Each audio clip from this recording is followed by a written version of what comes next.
Hello, everyone. Welcome to all of you in FFB chemistry class.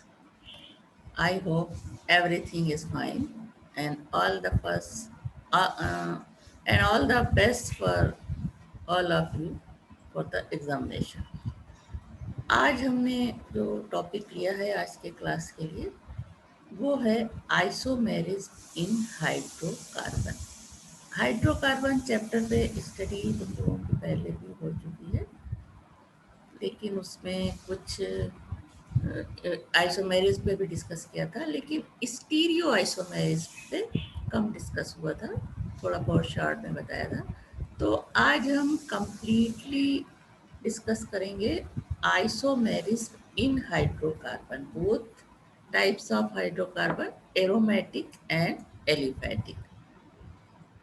तो सबसे पहले हम स्टीरियो आइसोमेरिज इन alkene पे डिस्कस करेंगे। हालांकि थोड़ा बहुत शॉर्ट में हम बात जो स्ट्रक्चरल एंड चेन आइसोमेरिज्म होती है उस पर भी डिस्कस करेंगे। This is the structure of alkene जो कि बॉल मॉडल कहलाता है। इसमें ये क्या है, कार्बन एटम्स है एल्केन यानी एथेन C2H6 फार्मूले में दो कार्बन एटम्स के बीच की दूरी है। इसको बॉल से दिखाया, ब्लू बॉल से कार्बन एटम और ये दोनों के बीच बॉन्ड, और ये हाइड्रोजन एटम तीन इस तरह से। तो इसमें देख सकते हो एक हाइड्रोजन एटम नीचे से जुड़ा हुआ है, दिखा रहे हैं इस तरह से, और ये इस तरह से, जबकि दूसरे कार्बन के साथ हाइड्रोजन ये इस तरह यहाँ से जुड़ा हुआ दिखाई दे रहा है। और तो ये स्ट्रक्चर ऑफ एथेन है जिसको बॉल मॉडल कहते हैं। तो ये एल्केन का एक जनरल स्ट्रक्चर। इसी तरह से और जैसे चेन लंबी होती जाती है तो स्ट्रक्चर बढ़ता जाता है। अब हम डिस्कस करेंगे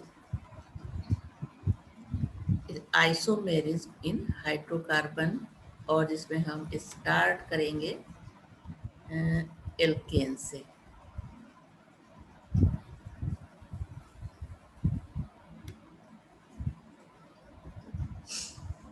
now structural isomerism in alkane. Isomerism पे सभी स्टडी कर चुके हैं, तो इसमें कोई ज़्यादा समझने की ज़रूरत नहीं है। एक एग्जाम्पल के साथ हम देखते हैं कि स्ट्रक्चरल आइसोमेरिज्म क्या है। Alkanes exhibit chain isomerism, such structural isomers which differ in the arrangement of carbon chain or card chain or nuclear isomers. The first three members with methane, ethane and propane do not exhibit isomerism as they can be represented by only one structural formula like this: methane, ethane and propane.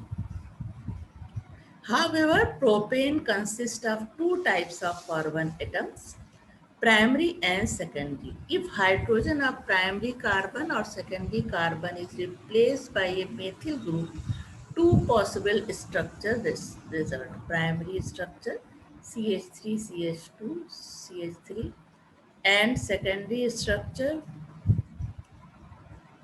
Secondary propane में यहाँ पे इस तरह से secondary replacement of primary hydrogen with methyl group like this CH3 CH2 CH2 CH3। तो primary structure तो इस तरह से होती है एल्केन की, और जब एक हाइड्रोजन रिप्लेस्ड हो जाएगा मेथिल ग्रुप से तो वो सेकेंडरी स्ट्रक्चर दूसरी तरह से, इस तरह से स्ट्रक्चर इसका हो सकता है प्रोपेन का।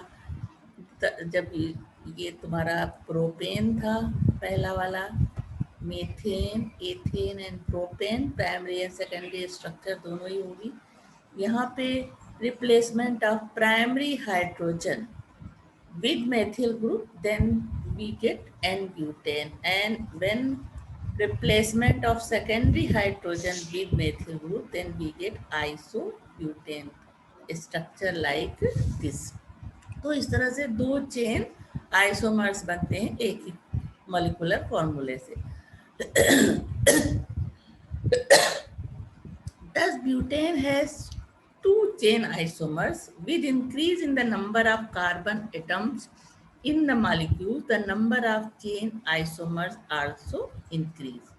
Alkane C10H22 molecular formula है, तो number of possible isomers C5H12 के 3 हो जाएंगे, C6H14 के लिए 5, C7H16 के लिए 9 और C8H18 के लिए 9 होंगे टोटल आइसोमर्स। नंबर ऑफ जो टोटल आइसोमर्स होंगे वो 75 तक हो सकते हैं। Now carbon skeletons of isomeric pentanes and hexanes are shown here.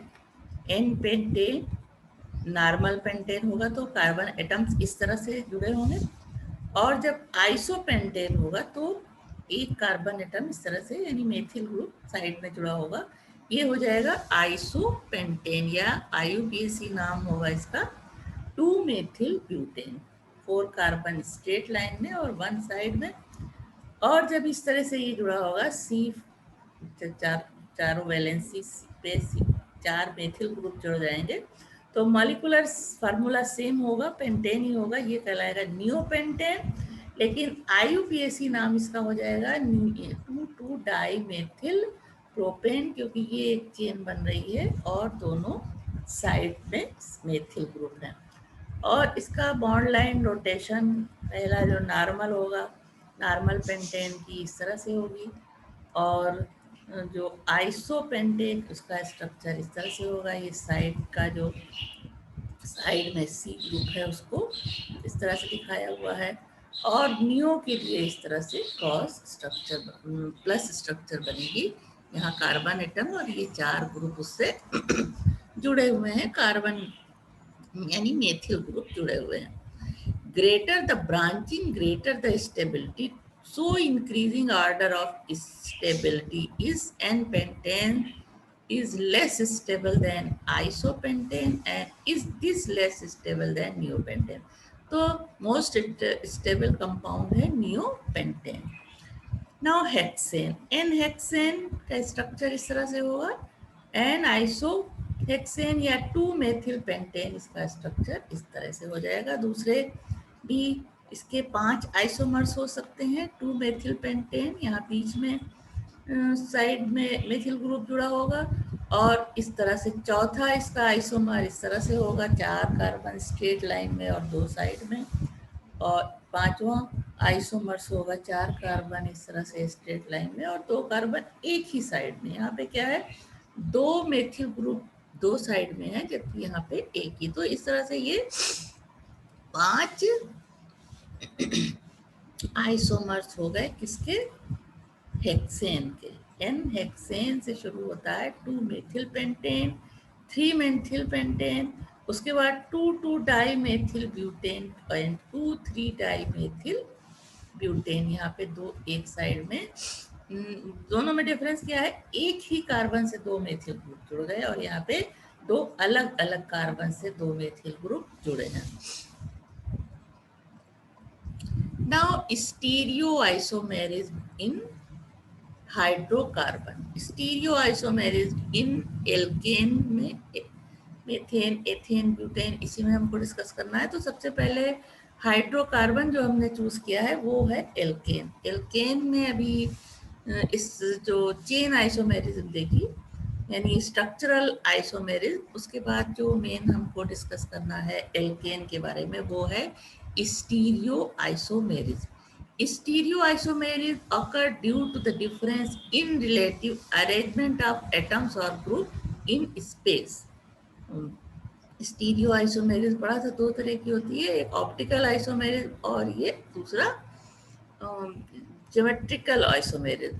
Now stereoisomers are compound having the same molecular formula and structural formula but different spatial arrangement of atoms or group. The spatial arrangement of atoms or group is also referred to as configuration of the molecule. Hence, stereoisomers have the same molecular structure but different configuration. Now, stereoisomers are further classified into 3 ways: conformational isomerism, optical isomerism, and geometrical isomerism. तो यहाँ पे हमें किस पे discuss करना है, conformational isomerism पे specially, क्योंकि बाकी दोनों आइसोमेरिज के बारे में स्टडी तुम लोग कर चुके हो। तो यहाँ पे हम कन्फॉर्मेशनल आइसोमेरिज पे डिस्कस करेंगे। The sigma bond joining the two carbon atoms, अभी एल्केन का स्ट्रक्चर यानी एथेन का स्ट्रक्चर शुरू में दिखाया था कि जो दो बॉन्ड दो कार्बन एटम को सिंगल बॉन्ड से ज्वाइन कर रहे हैं, तो वो क्या कहलाता है, sigma bond. The sigma bond joining the two carbon atoms as in ethane is cylindrically symmetrical but the nuclear axis, about the nuclear axis. This symmetry of the bond permit the free rotation of two carbon atoms in with respect to each other along the bond exists without breaking the bond.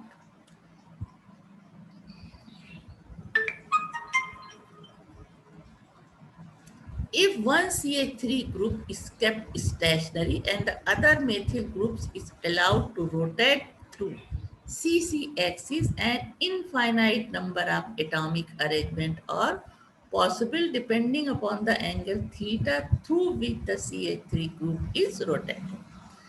The different arrangement of atoms in space that result from the free rotation of group about CC bond exist are called conformations or conformational isomers or rotational isomers, and the phenomenon as conformational isomerism. So this is the important point to be noted. The basic structure of the molecule and various bond length and bond angles, however, remain the same in all these arrangements or conformations. Now we discuss the conformations of ethane. ethane का structure शुरुआत में ही दिखाया, तो पहले हम साहॉर्स projection देखते हैं, conformation in ethane किस तरह होता है। Of the infinite number of possible arrangements of ethane, two conformations are present the extreme. These are called eclipsed conformation and the staggered conformation. In the case of eclipsed conformation, the hydrogens of one carbon atom are directly behind the other. Consequently, the repulsion is in these atoms is maximum, that is theta is equal to 0. While in the staggered conformation, the hydrogens of the two carbon atoms are staggered with respect to one another at 60 degrees centigrade. As a result, they are at maximum distance apart and have minimum repulsion between them. Any other arrangement which will be between these two extreme positions is known as Gauche and Askew forms. This is the structure. Eclipse form of the ethane, इस तरह से इसमें hydrogen, ये point जो है ये represent कर रहा है कार्बन एटम है, ये हाइड्रोजन इस तरह से अटैच है, दो हाइड्रोजन मतलब डायरेक्टली अटैच दिखाई दे रहे हैं। दूसरा अरेंजमेंट होता है स्टैगर्ड फॉर्म, जिससे कि 60 डिग्री एंगल पे ये हाइड्रोजन इस तरह से अटैच है, ये सामने ये हाइड्रोजन सी स्टेट में है और ये हाइड्रोजन जो है इस तरह से दोनों में डिफरेंस दिखाई दे रहा है। इनके बीच जो थीटा है वो कितना है, 60 डिग्री का एंगल बना रहे हैं, इसी तरह ये यहाँ पे।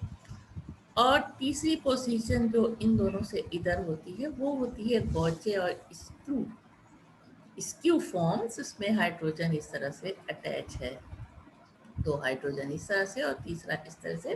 तो देखने से साफ जो तीनों के स्ट्रक्चर डिफरेंट है। तो ये है इक्लिप्स फॉर्म, ये है स्टैगर्ड फॉर्म और ये है गाउचिया और skew form. Theta is anything else, कोई भी इनके बीच में एंगल हो सकता है। This is known as Saw-Horse projection. Second is the Newman projection.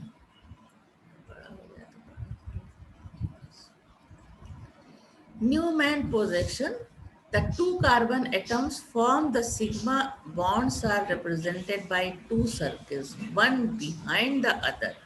so that only the front carbon is seen. The hydrogen atoms attached to the front carbon are represented by CH bonds from the center of circle. The CH bonds of the back carbon are drawn from the circumference of the circle. A rotation of 60-degree converts a staggered conformation into an eclipsed conformation and vice versa. Rotation between 0 degree to 60 degree generates one of the many other arrangements in between staggered and eclipse form. These arrangements are called Guche or skew forms. Like this is the Eclipse form. इसमें ये carbon atom है तीन, ये front पे है carbon atom और दूसरा back side में है, तो दूसरे बैक साइड वाले कार्बन से ये हाइड्रोजन जुड़े हुए हैं और जो फ्रंट पे कार्बन है उस पे इस तरह से हाइड्रोजन जुड़े हुए हैं. This is the Eclipse form of the ethane. अब 60 डिग्री रोटेशन होता है. सेकंड फॉर्म स्टैगर्ड फॉर्म जब मिलती है, ये एक दूसरे में कन्वर्टिबल होते हैं रोटेशन से. अब जब इनके बीच रोटेशन होता है तो पोजीशन यहाँ बदल गई. पीछे वाले कार्बन के जो हाइड्रोजन इस तरह से दूरी पे थे वो यहाँ बीच में आ जाते हैं. इनके बीच एंगल 60 डिग्री का बन जाता है ये रोटेशन होने की पोजीशन पे. और इन दोनों से अलग एक स्ट्रक्चर भी बनती है जिसको कहते हैं गुचे और स्क्यू फॉर्म. इसमें रोटेशन होने पे इस तरह से हाइड्रोजन की पोजीशन ऑलमोस्ट इसकी जैसी या थोड़ा सा डिफरेंट भी हो सकती है. These are the Newman projection. The relative stability of the conformations of ethane. तीनों स्ट्रक्चर देख लिया तीनों तरह की. उसके बाद देखते हैं रिलेटिव स्टेबिलिटी क्या होती है. The potential energy of the ethane molecule changes somewhat with rotation around the CC bond on account of distance between hydrogen atoms of the two carbon atoms. The potential energy of staggered form is minimum and eclipse form is maximum. The difference in the energy content between the two extreme conformation is 3 kilocalorie per mole. This small barrier of rotation is also called torsional barrier. This energy is not large enough to prevent rotation. Even at ordinary temperature, the energy barrier is overcome through collisions and thus the conformation keeps up changing from one form to another. The variation of energy with rotation about CC bond in ethane has been shown here. Eclipse form पे energy कहाँ पहुँचती है, ये पहले पूरा diagram देखो. ये है पोटेंशियल एनर्जी और डायग्राम किसके किसके बीच है, एंगल ऑफ रोटेशन और ये है पोटेंशियल एनर्जी. तो स्टैगर्ड स्टेबल स्टेट है. इसमें जब रोटेशन होता है तो लेस स्टेबल स्टेज आती है. इस एनर्जी जब इंक्रीज करती है ये कहलाती है इक्लिप्स्ड लेस स्टेबल स्टेट. और उसके बाद एंगल रोटेशन चेंज होने के साथ साथ एनर्जी कम होने लगती है. तो ये भी फॉर्म स्टैगर्ड वापस अपने पहले वाले फॉर्म में वापस लौट आता है.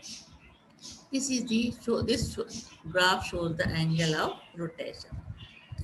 The eclipse conformation is least stable because the hydrogens and bonding pairs of electrons on adjacent carbon atoms are as near one another as possible.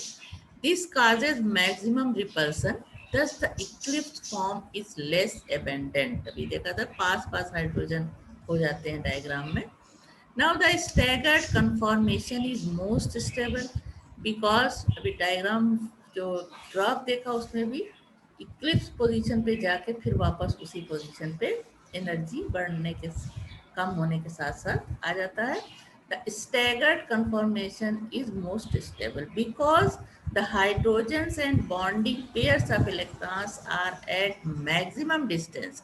This causes minimum repulsion. Thus, this form is most abundant. दोनों की structure देखा था यहाँ पे. एक बार फिर देखो कि इसमें क्या होता है कि हाइड्रोजन एटम्स जो हैं वो मैक्सिमम डिस्टेंस पे होते हैं इस स्टैगर्ड फॉर्म में, जबकि इक्विलिब्रियम फॉर्म पे नज़दीक होते हैं, जिससे इनके बीच रिपल्सन ज़्यादा होता है और इनके बीच की दूरी ज़्यादा होती है और ये स्टेबल ज़्यादा होते हैं इक्लिप्स फॉर्म से।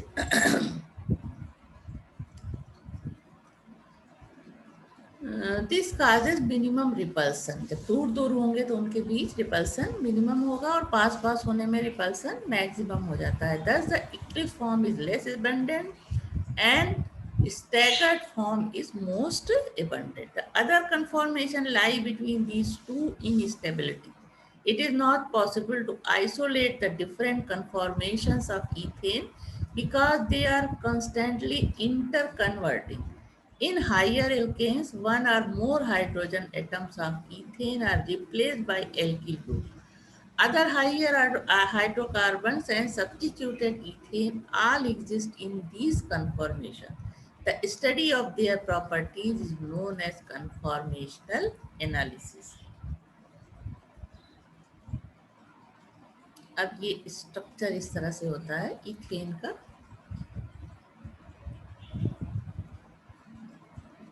इस तरह से इथेन का स्ट्रक्चर है, स्टैगर्ड कन्फॉर्मेशन। जब ये रोटेशन हो रहा है तो एक कार्बन के इर्द गिर्द इस तरह से रोटेशन होता दिखाई देता है। एक कार्बन के साथ हाइड्रोजन इस तरह से, ये कहाँ पे है, मैक्सिमम जब ये रोटेशन इथेन के बीच होता है तो कार्बन जो हाइड्रोजन एटम है वो मैक्सिमम दूरी पर आ जाते हैं, जिसको हम इस तरह से रिप्रेजेंट करते हैं या इसको इस तरह से रिप्रेजेंट कर सकते हैं।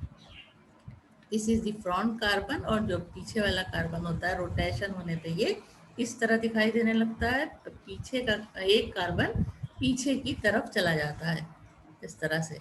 ये स्ट्रक्चर पूरा इसका यही है, रोटेशन होने पे ये पोजीशन दिखाई जाती है। तो ये फ्रंट कार्बन है और इसके जो बैक में कार्बन है 3 हाइड्रोजन उससे जुड़े हुए हैं। ये वाले जो हाइड्रोजन है ये उससे जुड़े हुए हैं इस तरह से, ये और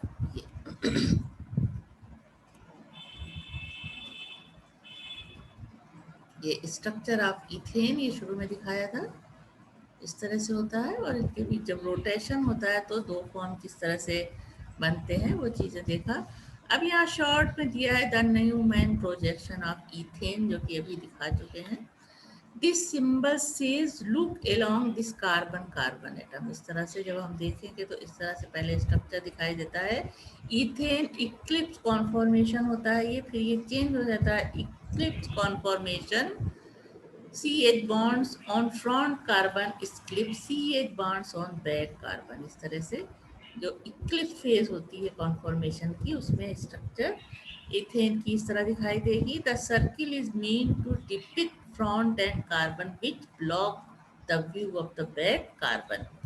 now look along this carbon, इस तरह से देखो। तो अब उसके बाद स्टैगर्ड पोजीशन में जब ये रोटेशन होता है तो ये चीज़ दिखाई देती है, स्टैगर्ड कॉन्फॉर्मेशन इसमें होता है। Then CH bonds on front carbon are maximally separated from CH bonds on back carbon।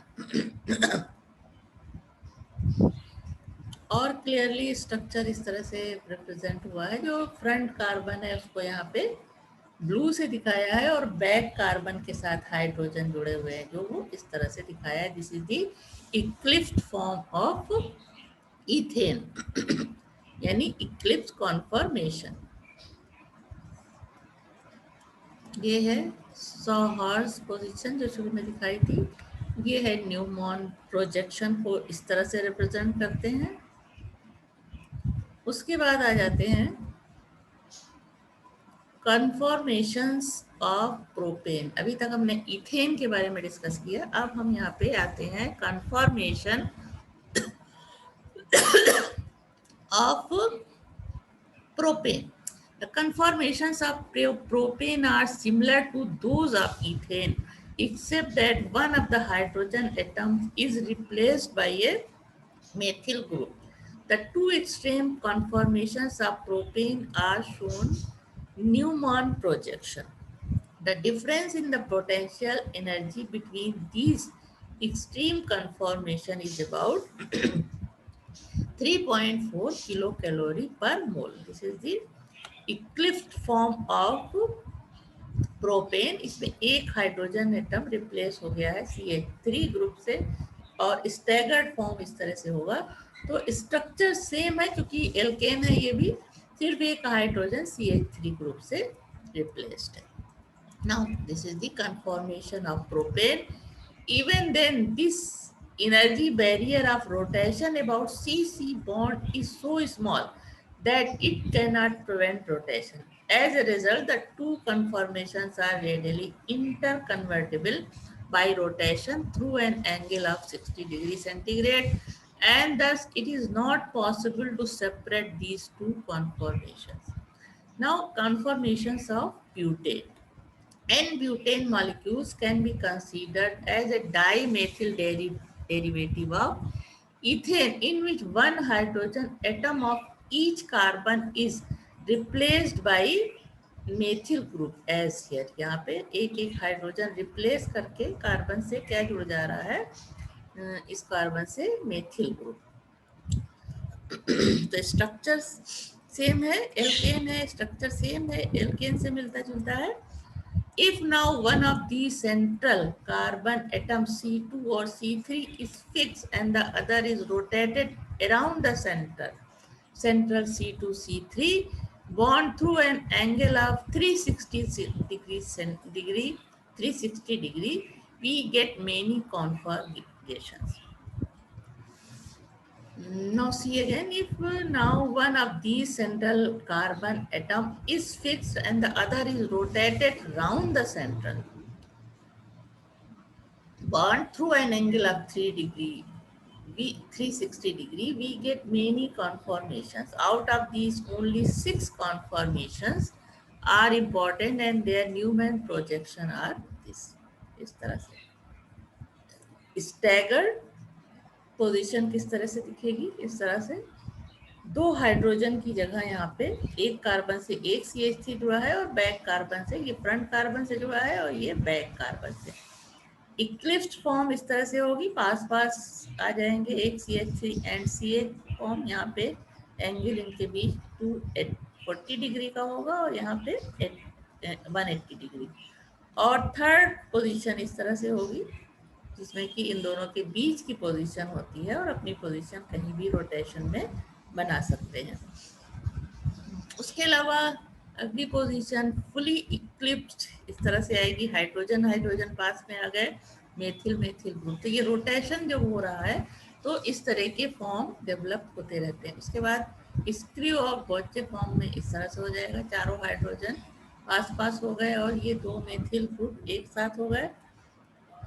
तो ये और ये बैक कार्बन से जुड़े हुए हैं और फ्रंट कार्बन है ये, इससे ये दो हाइड्रोजन एक मेथिल ग्रुप जुड़ा है.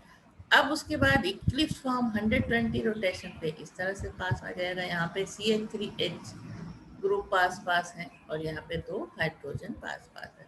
नाउ डिफरेंट कॉन्फॉर्मेशन ऑफ N-ब्यूटेन, ये इस तरह से देखा, एक बार फिर इसको देख सकते हो डायग्राम. तो सारी चीज़ें कॉन्फॉर्मेशन किस तरह से होता है, किस तरह से एक दूसरे में चेंज होते हैं, ये सारी चीज़ें क्लियरली सामने तुम्हारे दिखाई दे रही है. The maximum staggered conformation first is most stable, in which methyl group are far apart as far as possible due to minimum repulsion between methyl group and is also called anti-conformation. This on rotation through 60 degree gives eclipsed conformation second, in which methyl group on the carbon is overlapped by the hydrogen atom on the other carbon. Other conformation can be obtained by rotating one of the C2 or C3 carbon atoms through an angle of 60 degree. In staggered conformation, third and fifth skew and gauge, the methyl groups are so close that they repel each other. Third and fifth. तो सारी चीजें दिखा चुके हैं, उनको एक बार फिर back करके देख सकते हो. Now this repulsion causes Gucci conformation to have about 3.8 kilojoule per mole more energy than anti-conformation.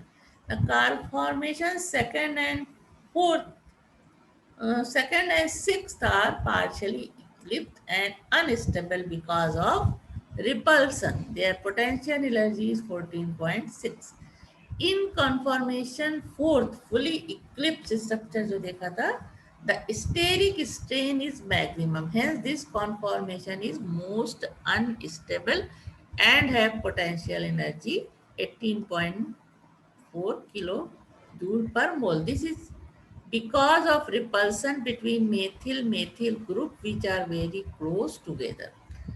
The order of stability of these conformation is anti is more stable than skew or gauge, and more this is more stable than partially eclipsed, and this is also stable with is than fully eclipsed. तो less stable कौन सी है? fully eclipsed, and most stable है anti conformational. तो this is the conformation of alkanes के बारे में जाना जिससे जो इम्पोर्टेंट था इस क्लास के लिए. Now as isomerism in alkenes. Alkenes can show the following types of isomerism. Ethane and propane do not show structural iso. Ethene and propene do not show structural isomerism. They show position isomerism and chain isomerism. This is now position isomerism is due to the position of double bond in the same molecular formula like this. This is the first group पे यहाँ पे double bond है first carbon के साथ, तो butene 1 in, and this double in this case the double bond is with second carbon, then this is butene 2 in. Now chain isomerism, this is due to the difference in the name of the carbon, nature of the carbon skeleton. Like this molecular formula same है, double bond भी है, सिर्फ इसमें chain different हो गई. This is the chain isomers. इसी तरह इसका थर्ड जो आइसोमर होगा वो पेंट 1 इन हो जाएगा, क्योंकि पेंट 1 2 3 4, तो ये ब्यूटेन के ही आइसोमर्स हैं. इस तरह से 4 कार्बन और ये पेंटीन 1 इन के ये हैं तुम्हारे आइसोमर्स, जिसमें कि 5 कार्बन होंगे. ये पहला ऊपर था, उसके बाद मेथिल ब्यूटीन डबल बॉन्ड. वैसे ये कार्बन जो चेन है वो डिफरेंट पोजीशन पे लगी है. यहाँ पे CH3 ग्रुप थर्ड कार्बन के साथ है, जबकि यहाँ पे सेकेंड कार्बन के साथ. Now geometrical isomerism, most important isomerism of alkene is geometrical isomerism. Now rotation around pi bond is not possible like alkane. If any attempt is made to rotate one of the carbon atoms, the lobes of p orbitals will no longer remain coplanar. That is, no parallel overlap will be possible and the pi bond will break. This is known as concept of restricted rotation. In other words, the presence of pi bond makes the position of two carbon atoms rigid, that is, fixed with respect to each other. The restriction in rotation makes the position of 4 groups attached to 2 carbon atoms, 2 groups linked to each carbon atom utilizing hybrid orbitals, fixed in space and is responsible for the space isomerism known as geometrical isomerism. Let us consider now the various groups links to 2 carbon atoms joined by a double bond.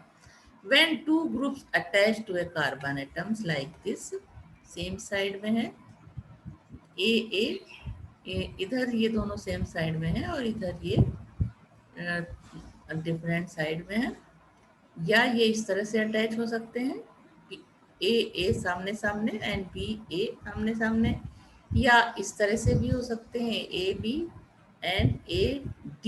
4 अलग अलग group हैं, यहाँ पे 2 ही group हैं, और इस तरह से ये अटैच हो सकते हैं सेकेंड फॉर्म में, इस तरह से या इस तरह से.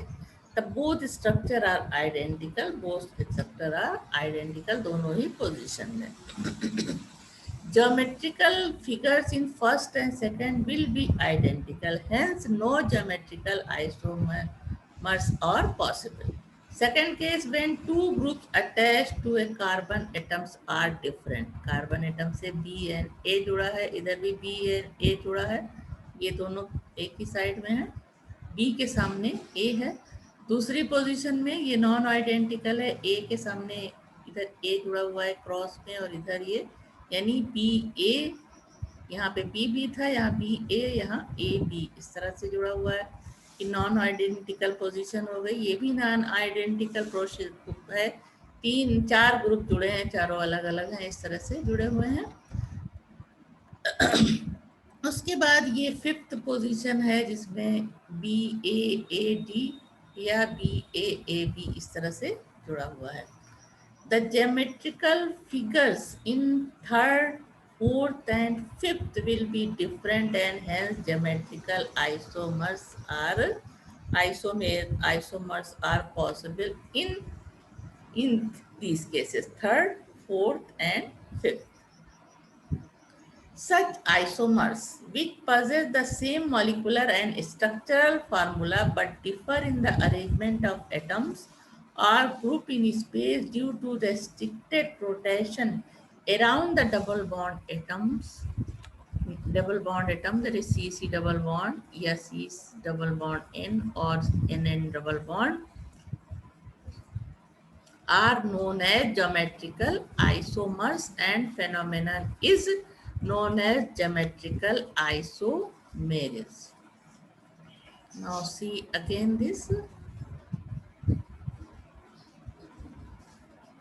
Such isomers which possess the same molecular and structural formula but differ in the arrangement of atoms or grouped in space due to restricted rotation around the double bonded atoms are known as geometrical isomers and the phenomenon is known as geometrical isomerism. The isomer which has similar group on the same side of the doubly bonded carbon is called cis isomers, and the isomers which have similar groups on the opposite side of the double bond is known as trans isomers. In case where all four groups are different, that is A, B, C double bond, C, D, E, it is not possible to decide the cis and trans isomerism. The compound like 1,2 disubstituted alkenes and unsaturated dibasic acids are capable of showing geometrical isomerism. Example for cis and trans form. 1,2 dichloroethane same cis form में same H और C double bond C से इस तरह से जुड़ा हुआ है, तो Cl के जो सामने है H है और इधर H के सामने Cl, this is the cis form. और ट्रांस फॉर्म में क्या होगा, Cl इस तरह से क्रॉस सामने सामने है, H सामने सामने है, तो ये कहलाएगा ट्रांसफॉर्म. इसी तरह से ब्यूटूइन में C डबल बॉन्ड से CH3C और H ग्रुप इस तरह से जुड़े हैं सेम साइड में, और इधर क्या है, सेम सामने सामने जुड़े हुए हैं, सेम ग्रुप सामने सामने है, तो ये कहलाएगा transform. Maleic and fumaric acid में भी COOH एंड H ग्रुप इस तरह से जुड़े हैं, H के सामने COOH है, जबकि ये सिस फॉर्म है. ट्रांसफॉर्म में क्या है, H इस तरह से सामने सामने है, COOH सामने सामने है, तो ये क्या है, ट्रांसफॉर्म है. तो सिस फॉर्म कहते हैं मैलेइक एसिड और ट्रांसफॉर्म को fumaric acid. Protonic and isocrotonic acid like this is the cis form, CH3C और H सामने सामने नहीं है, H साथ साथ है और CH3CO, यानी सिर्फ इसमें एक ग्रुप है हाइड्रोजन जो कि सेम है और ये सामने सामने है, तो ये ट्रांसफॉर्म हो जाएगा. पेंट टू एन इन में इसी तरह से तीन ग्रुप सेम है, तो दो ग्रुप सेम है इसमें, तो ये दो सामने सामने है, तो ये ट्रांसफॉर्म होगा. इसी तरह हेक्स 3 इन में हो जाएगा, जो सेम ग्रुप है जहाँ पे सामने सामने इस तरह से होंगे डबल बॉन्ड में, वो ट्रांसफॉर्म कहलाएंगे. तो ये बहुत से एग्जांपल हो गए सिस एंड ट्रांसफॉर्म के. इसी तरह ये सिनेमिक एसिड में H सेम है, सिस फॉर्म में इस तरह से अटैचमेंट है, जबकि ट्रांसफॉर्म में इस तरह से अटैच है.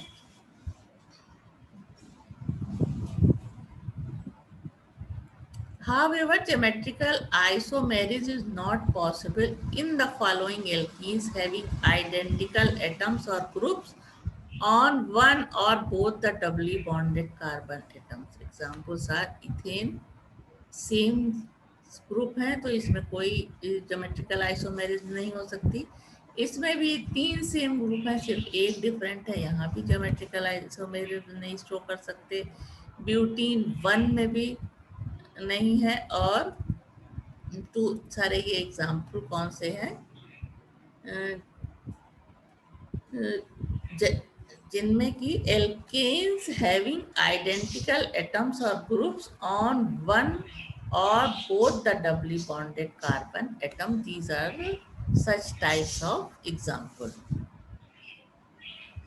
Now physical properties of cis and trans isomers. The physical properties of cis trans isomers. First, melting point. Different melting point अभी देखा था जब दिखा रहे थे।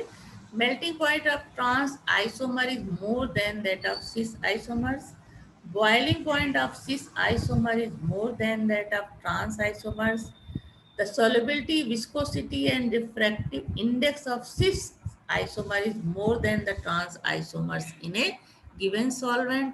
Dipole moment in general, cis isomers have higher dipole moment than trans isomer, as cis isomers of an alkene is found to be more polar than trans isomers. Stability, trans isomers is more stable but less reactive than cis isomers. The steric repulsion of the group makes the cis isomers less stable and more reactive than the trans isomers. For example, boiling point of beauty to in cis form का होता है 279 और इसका होता है 274। बाकी चीजें भी दी हुई हैं।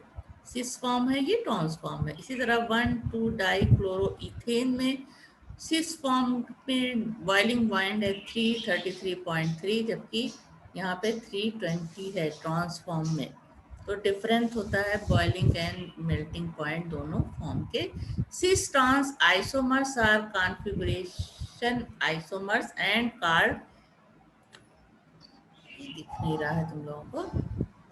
Cis trans isomers are configuration isomers and called diastereomers, as they are not mirror image of each other. Cis trans isomers have similar but not identical chemical properties.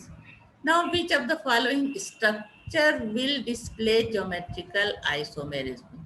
CH3 CHC Cl2 CH3 CCl, ये compound दिए हुए हैं।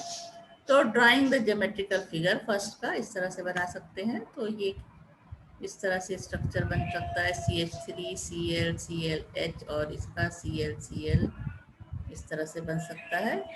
Both are identical हैं। तो और उसके बाद अगला स्ट्रक्चर हम इस तरह से नॉन आइडेंटिकल बना सकते हैं, इस तरह से। ये बी पोजीशन है। और उसके बाद हम इसका अगला स्ट्रक्चरल नॉन आइडेंटिकल इस तरह से, और hence structure BC shows geometrical isomerism. Now E and Z system of nomenclature. Cis and trans,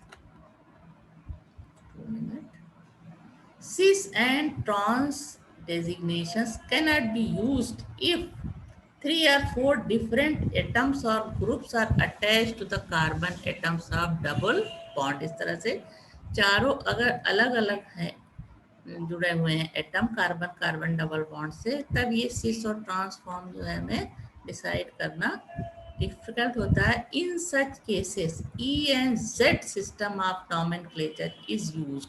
This system is based on a priority system developed by Kohn, Ingold and Prelog. In this system, the two atoms or groups attached to each of the doubly bonded carbon atom are put in order of precedence on the basis of sequence rule. Sequence rule पे भी अभी हम बताते हैं। The symbol E is assigned to an isomer in which the atoms or groups of higher precedence are on the opposite side. And second point, the symbol Z is assigned to an isomers in which the atoms of or group of higher precedence are on the same side like this. इस तरह से structure इसका बनाएंगे 1 2 2 and 1. अब इसको Z isomers में इस तरह से होगा 1 1 एक साइड ले आए 2 2 एक साइड, यानी सीक्वेंस जिसका नंबर 1 है उसको एक साइड ले आएंगे और सीक्वेंस हाइयर प्रेसिडेंस जिस जिसका पा है वो 1 1 हो जाएगा और लोअर जो है वो 2 2 हो जाएगा. और इस तरह से, और इसमें क्या होगा कि 1 हाइयर 1 लोअर 1 लोअर 1 हाइयर. तो इस तरह से जब सीक्वेंस में हम लिखेंगे, सीक्वेंस रूल पहले समझना होगा इसके लिए. Signifies higher precedence and two, one signifies higher precedence and two signifies lower precedence. In most of the cases, Z correspond to cis form and E to trans form. However, there are many exceptions. Now first we discuss on sequence rule. The following rules are followed for deciding the precedence order of the atoms or group. First, higher priority is assigned to the atoms of higher atomic number. For example, the order of preference in the atoms HCl, IBr is जिसका atomic number higher होगा उसको हम higher preference देंगे, यानी 1 position देंगे. उसके बाद जैसे ब्रोमीन है तो इसका एटॉमिक नंबर कम है, इसका कम है तो सबसे ज़्यादा आयोडीन का है तो ये इसको इसका जो हाइयर प्रायोरिटी किसको देंगे, आयोडीन को, एटॉमिक नंबर के बेस पे. If isotopes of the same elements are attached, the isotopes with higher mass number is given higher order of precedence. For example, deuterium is assigned higher priority in comparison to hydrogen. Now in the group, the order of precedence is also decided on the basis of atomic number of first atom of the group. For example, the following set Cl, OH, COOH इस तरह से group हैं. तो अब जो ये वाले group हैं उसमें पहले ये द ऑर्डर ऑफ प्रेसिडेंस है, जो पहला होगा इसमें एटॉमिक नंबर Cl का 17 है, SO3H में S का 16 है, OH में O का 8 है, NHCH3 में N7 है और COO में C का 6 है. तो सबसे ज़्यादा क्लोरीन का है और इस तरह के ग्रुप में सबसे ज़्यादा जो पहला जो ये सिंबल है उसका 16 है. Now when the order of precedence of the group cannot be settled on the first atom, the second atom or the subsequent atom in the groups are considered. For example, in the set CH3 एक ही तरह का है अगर तो क्या करेंगे, in order cannot be decided on the basis of first atom as it is the same, सभी में first atom same है, तब हम second atom को लेंगे कि उसका किसका एटॉमिक नंबर सबसे ज़्यादा है. The second atom is carbon. In CH3, the second atom is hydrogen, while in COOH, the second atom is oxygen. And the order of precedence is हो जाएगा, second atoms को हम लेंगे तो सबसे ज़्यादा किसका है, ऑक्सीजन का 8. Now, a doubly or triply bonded atom is considered equivalent to 2 or 3 such atoms. For example, C double bond O is equal to COO and the group C triple bond N is equal to CNNN. तो इस तरह से ये एक sequence rule है और इस rules को फॉलो करके हम इस तरह से पोजीशन इसको दे सकते हैं.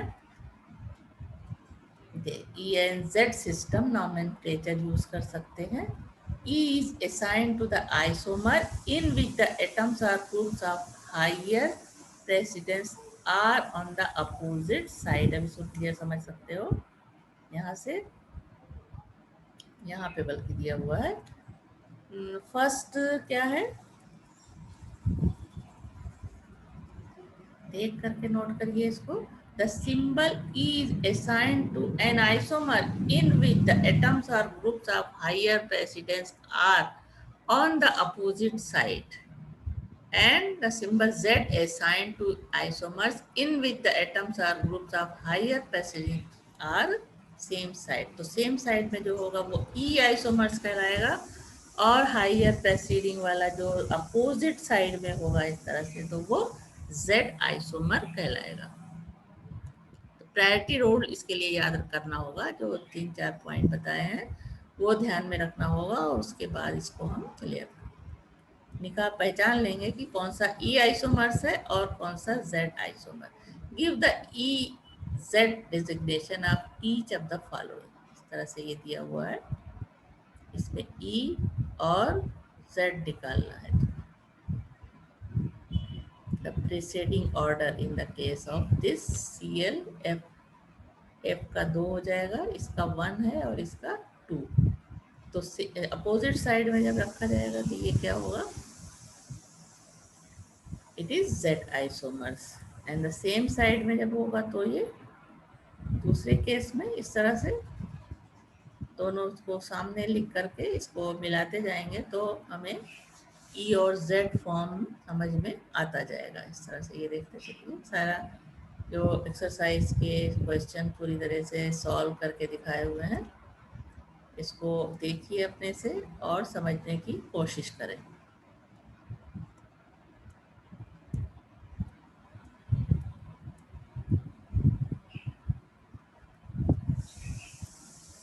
Now, isomerism in alkynes.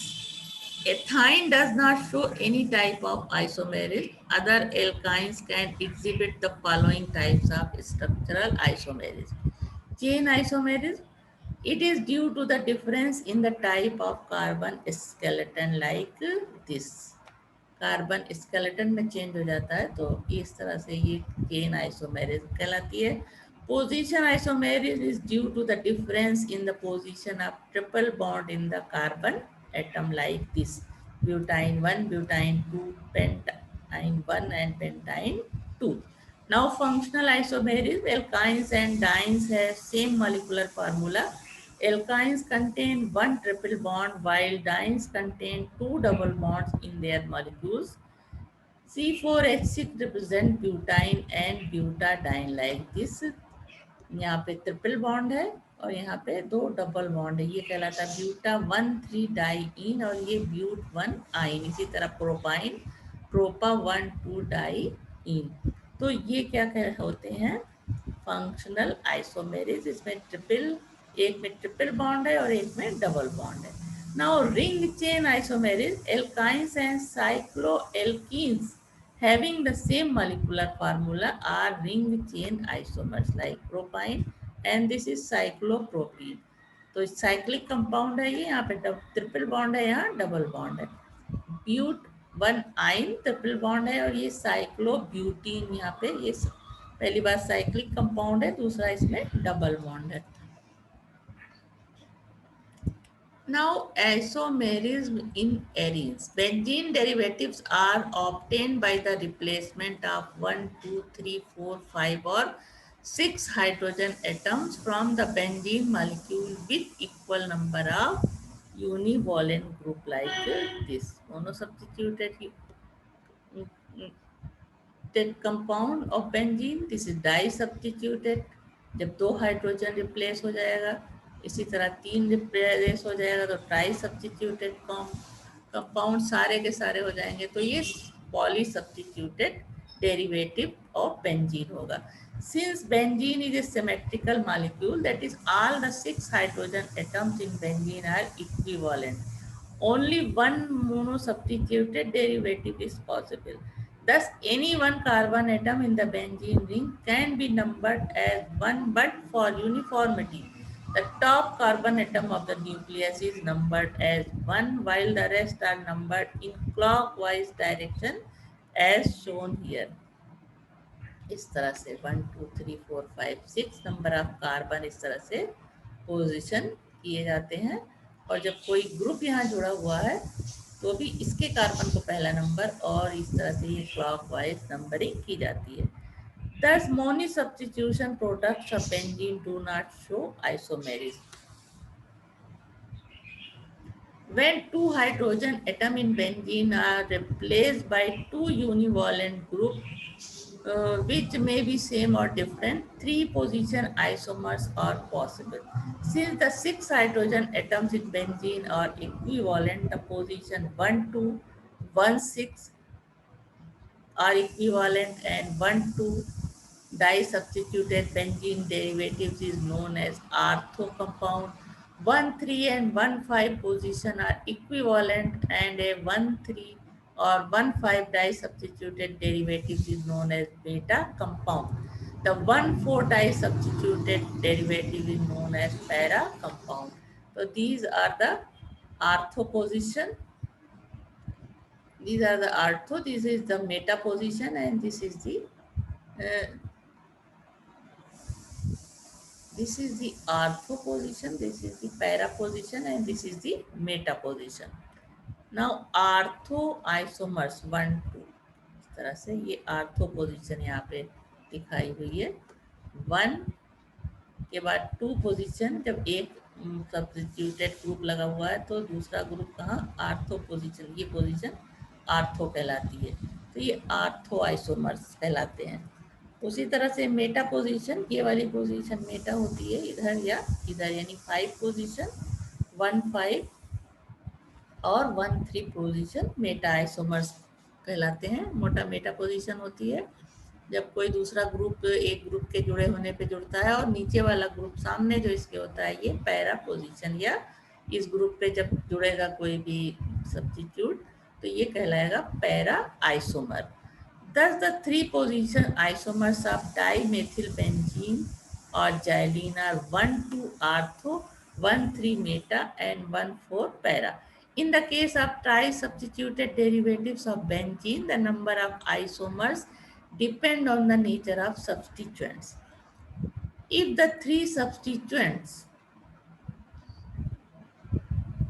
If the three substituents groups are same, then three isomers are possible. They are termed 1, 2, 3 unsymmetrical, 1, 2, 4 and 1, 3, 5 isomers like this. Adjacent isomers and unsymmetrical isomers and symmetrical isomers. So the three position isomers of trimethylbenzene C6H3CH3 whole thrice are 1, 2, 3 adjacent, 1, 2, 4 unsymmetrical and 1, 3, 5 symmetrical. If two substituents groups are identical and the third is different, then 6 isomers are possible. And if all the three substituents groups are different, then 10 isomers are possible. In the case of bicyclic arenes, that is naphthalene, position isomerism is even observed in monosubstituted compounds. This is the methyl naphthalene, and this is the 1 methyl naphthalene or alpha methyl naphthalene, and this is the 2 methyl naphthalene. तो दो isomer हो गए इसके. Now number of Greek letters alpha beta are used to indicate the position of substituents on the naphthalene ring. For example, like this. These are the alpha position and these are the beta position. तो यहाँ पे जब alpha position पे जुड़ा है तो ये कहलाएगा alpha नेप्थॉल, और जब beta position पे SO3 जुड़ा है तो ये कहलाएगा beta naphthalene sulfonic acid. Now with higher alleles, the number of possible position isomers are anthracene. इस तरह से ये 1, 2, 3, 4 हो जाएगा, 5, 6, 7, 8, उसके बाद बीच वाले को 9, 10 नंबर देंगे.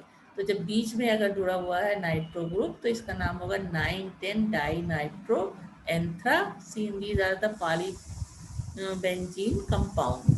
Now write the IUPAC name of the following. Orthobromotoluene, सबके दिए नाम जब सॉल्यूशन दिए होंगे तो उसमें होना चाहिए सॉल्यूशन. इसका नाम ये हो जाएगा 2 ब्रोमो ब्यूटालोइन.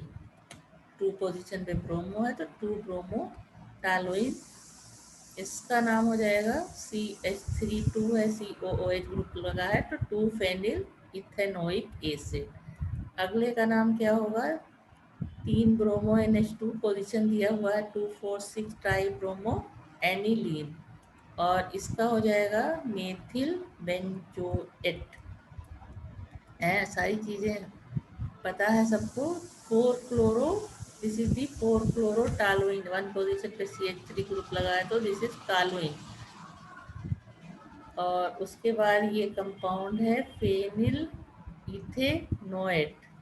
अगला कंपाउंड है 4 bromo 1 di bromo 1 phenyl methane. तो सबको IUPAC लिखना आता है। नाम सारे कंपाउंड्स के सामने विद स्ट्रक्चर दिए हुए हैं, जिसको कॉपी में नोट करें आप लोग और बार बार इसकी प्रैक्टिस करें। तो इस तरह से आइसोमेरिज्म इन हाइड्रोकार्बन, इस पे आज के क्लास में हमने डिस्कस किया। तो उम्मीद है बहुत से फंडामेंटल्स यहाँ क्लियर हुए होंगे, जैसे कि कन्फॉर्मेशन क्या होता है, conformation in alkanes, EZ isomerism of alkene, और जो सीक्वेंस जो दिया सीक्वेंस रूल के बारे में मालूम हुआ। तो ये सारी बहुत ही इम्पोर्टेंट चीज़ें थी, जो बेसिक चीज़ें हैं और जो मालूम होने पे एक्सरसाइज हमें कॉम्पिटिशन्स में हल करने में आसानी होती है। तो अगले क्लास में हम इसी तरह से कोई दूसरा फिर फंडामेंटल लेकर के हाजिर होंगे। और तब तक आप लोग इसको देखिए, दोबारा देखिए, तिबारा देखिए और सारी चीज़ें अच्छे से समझने की कोशिश कीजिए।